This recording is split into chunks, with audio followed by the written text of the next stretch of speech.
India so changing ఉంది that Pakistan మీద.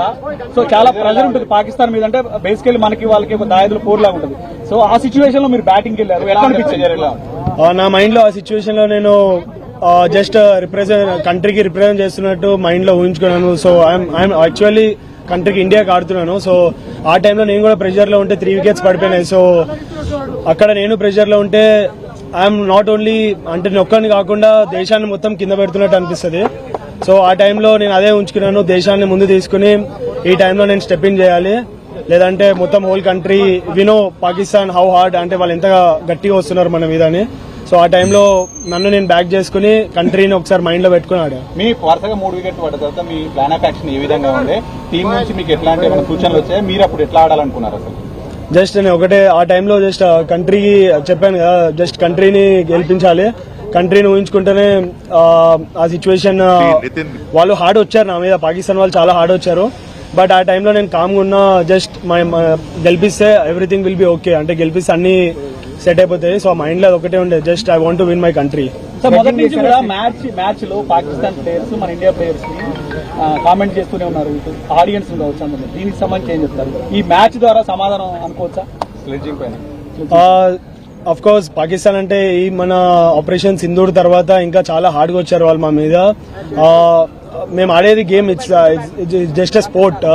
So ఆ టైంలో ఎమోషన్స్ తీసుకుని ఆడితే స్పోర్ట్ ఆడలేము. సో ఆ టైంలో నేను కామ్గా ఉండి ఐఎమ్ సో పేషెన్స్, చాలా అన్నారు, చాలా విధంగా చాలా చెప్పారు. బట్ కెమెరా ముందు అవన్నీ నేను ఇప్పుడు చెప్పలేను. బట్ ఆ టైంలో నేను కామ్గా ఉండి రిజర్వ్ ఉండి ఐ నో ఓన్లీ బ్యాట్ తోనే మనం గెలిపిస్తే ఎవ్రీథింగ్ విల్ బి అంతా ఇంకా కామ్గా అయిపోతారు వాళ్ళు. హరీష్ రావు లాస్ట్ ఓవర్ అంటే వరల్డ్ క్లాస్ బౌలర్, ఏమనిపించింది, ఎట్లా ఉంది అంటే ఏమనిపిస్తుంది లాస్ట్ ఓవర్ చేసే ముందు? World class bowler of course, but ఆ టైంలో నేను నన్ను అనుకున్నా I'm the best player. India is always best. India is far అన్నిటికన్నా చాలా పైన ఇండియా అనేది. సో ఒకసారి నేను ఇండియాకి ఆడుతుంటే ఇవన్నీ బెస్ట్ బౌలర్ ఇలా చేస్తాడు అలా చేస్తాడు నా మైండ్ లో ఏం లేదు. ఓన్లీ ఆ టైంలో ఓన్లీ ఒక కంట్రీ వచ్చింది, just I want to win the game అంతే.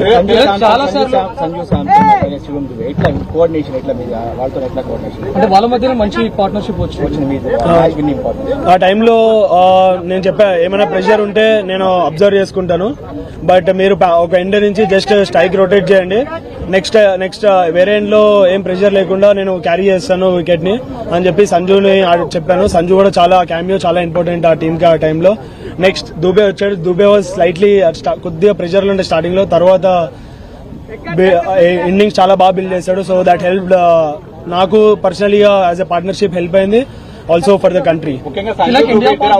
లాస్ట్ ఓవర్ ప్రెషర్ ఎలా ఉండే? లాస్ట్ ఓవర్ లో మెయిన్ గా సారీ లాస్ట్ ఓవర్ లో మెయిన్ గా ప్రెజర్ ఎలా ఉంటుంది? సంజు దుబే అవడానికి లాస్ట్ ఓవర్ చాలా ఇంపార్టెంట్. నేను ఆల్రెడీ దుబేకి చెప్తా ఉన్నాను. సో ఒక ఎండ్ నువ్వు ఆడుతా ఉండు, వేరే ఎండ్ నుంచి నేను కవర్ చేస్తానని చెప్పి దుబే కన్నా. బట్ దుబే అవుట్ అయ్యాడు, బట్ నేను స్టార్టింగ్ నుంచే కాన్ఫిడెంట్ ఉండే I will finish the game అని. So yeah, by God grace I have done it. Like India Pak match ఇదేం కొత్త కాదు, చాలా సార్లు మనం వైరల్ ఉన్నప్పుడు చూసాం. కానీ ఈసారి చాలా సైన్స్ చూసాం, ఫ్లైట్ పడిపోయినట్టు కానీ, మిజైల్స్ వచ్చినట్టు కానీ, ఈవెన్ దానికి అపోజిట్ రియాక్షన్స్ కూడా మన టీమ్ ఇండియన్ ప్లేయర్స్ నుంచి చూసాం. సో ఇదంతా ఎట్లా ఉండే అంటే ఇదేమన్నా మీకు ప్రెషర్ క్రియేట్ చేసిందా, లేకపోతే ఆటను గేమ్ ఏమైనా డిస్టర్బ్ చేసిందా? ముందు వాళ్ళే స్టార్ట్ చేశారు పాకిస్తాన్ నుంచి. స్టార్ట్ అదే ఇండియా పాకిస్తాన్ మ్యాచ్ లో ఓకే, బట్ ఆపరేషన్ సింధూర్ తర్వాత కొద్దిగా హార్డ్ గా వచ్చారు వాళ్ళు మా మీద. బట్ మేము ఆడేది చెప్పాను కదా మళ్ళీ స్పోర్ట్. సో స్పోర్ట్ ని ఎమోషన్స్ తో కనెక్ట్ చేసి ఆడితే అవ్వదు. సో జస్ట్ నేను స్పోర్ట్ ని ఏ విధంగా ఆడాలో ఆ విధంగా స్పోర్ట్ లో ఆడి we have replied in a good way to them. Pakistan match అంటే మొదటి నుంచి విరాట్ కోహ్లీ విరాట్ కోహ్లీని తిలక్ రీప్లేస్ చేశారు అనేటువంటి మాట ఎక్కువగా వస్తుంది, మీ కామెంట్? ఫస్ట్ ఆఫ్ ఆల్ నాకు చాలా హ్యాపీగా ఉంటుంది. సచ్ ఏ లెజెండ్ విరాట్ భాయ్ అనేది is an global star. So చిన్నప్పటి నుంచి నాకు కూడా కాదు, చాలా ఇండియాకి ఇన్స్పైర్ చేశారు. సో అట్లాంటి మంచితో నన్ను పోలిస్తారంటే నాకు చాలా proud. But I'm happy that నేను ఇండియాకి ఏషియా కప్ గెలిపించా. బట్ నేను క్రికెట్ స్టార్ట్ చేసింది వరల్డ్ కప్ 2011 వరల్డ్ కప్ గెలిపించిన తర్వాతనే క్రికెట్ స్టార్ట్ చేశా. బట్ ఈ జనవరిలో వరల్డ్ కప్ వస్తుంది. సో అది నా అసలేమో వరల్డ్ కప్ గెలిపించిన తర్వాతనే నాకు నిద్ర వస్తుంది. మ్యాచ్ అయిపోయిన తర్వాత షేక్ హ్యాండ్స్ ఇవ్వడం స్పోర్టింగ్ స్పిరిట్. బట్ ఈ పెద్ద డిస్కషన్ అయింది. ఇండియన్ అనేది పెద్ద డిస్కషన్ అవుతుంది దేశం అంటే వరల్డ్ వైడ్. ఎట్లా దీని అంటే మీరు ముందే అనుకున్నారా? టీమ్ మేనేజ్మెంట్ ఏమైనా మీకు చెప్పిందా? అలా ఏం లేదు. సో ఆ మూమెంట్ లో అలా అయింది. సో జస్ట్ ఫ్లోలో వెళ్ళాము. అదేమి మాకు ఇలా చేయాలి అని ఏం లేదు. బట్ మనకు ముందు తెలిసింది కదా, ముందు వార్ అయినప్పుడు తెలిసింది. So just we want to give respect for our country, అంతే. ఇంకా దాని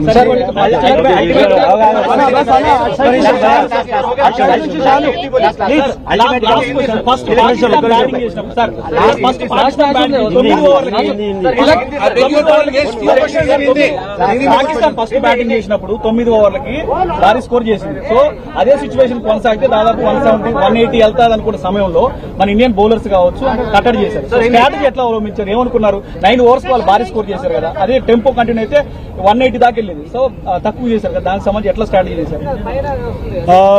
అందరికీ తెలిసిందే India one of the best bowling attacks. So టైంలో అయితే వాళ్ళు స్ట్రాటజీ ప్లానింగ్ అన్ని చేసే వస్తారు. సో ఫస్ట్ 2 games ఓడిపోయారు. సో థర్డ్ గేమ్ అంటే వీ నో దట్ వాళ్ళు చాలా హార్డ్గా వస్తారు మా మీదని మేము ఎక్స్పెక్ట్ చేసాం.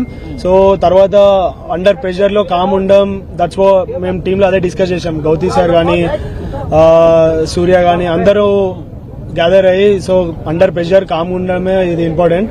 సో మా బేసిక్స్ మేము బ్యాక్ చేసుకున్నాం and we have executed well.